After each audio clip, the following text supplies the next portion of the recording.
வீணா போன வடிவேலு அந்த ஆளு என்ன சொல்றானா, உடஞ்சு செதறி கிடக்குறாங்க, வரவே மாட்டாங்க.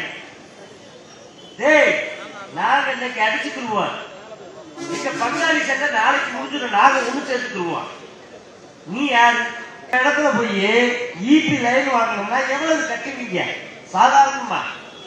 இன்னைக்கு பாருங்க, போஸ்ட் மரம் மூன்றதுக்கு ஒரு ரேட்டு, இந்த வயறு போறதுக்கு ஒரு ரேட்டு, அவன் வீடு கட்டி வாரதுக்குள்ள பாவம் டயர்டாகி படுத்துடுறேன். அந்த வீட்டுக்கு பாதுகாக்க முடியாது, பாடவே கட்ட முடியும்.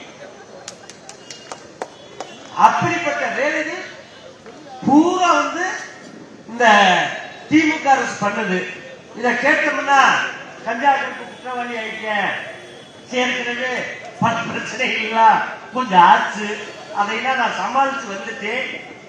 ஏன்னா வீணா போன வடிவேலு அந்த ஆளு என்ன சொல்றானா, உடஞ்சு செதறி கிடக்குறாங்க, வரவே மாட்டாங்க. டேய், நாங்க இன்னைக்கு அடிச்சுக்கிடுவோம், எங்க பங்காளி சண்டை நாளைக்கு முடிஞ்சிடும், நாங்க ஒண்ணு சேர்த்துக்கிடுவோம். நீ யாரு?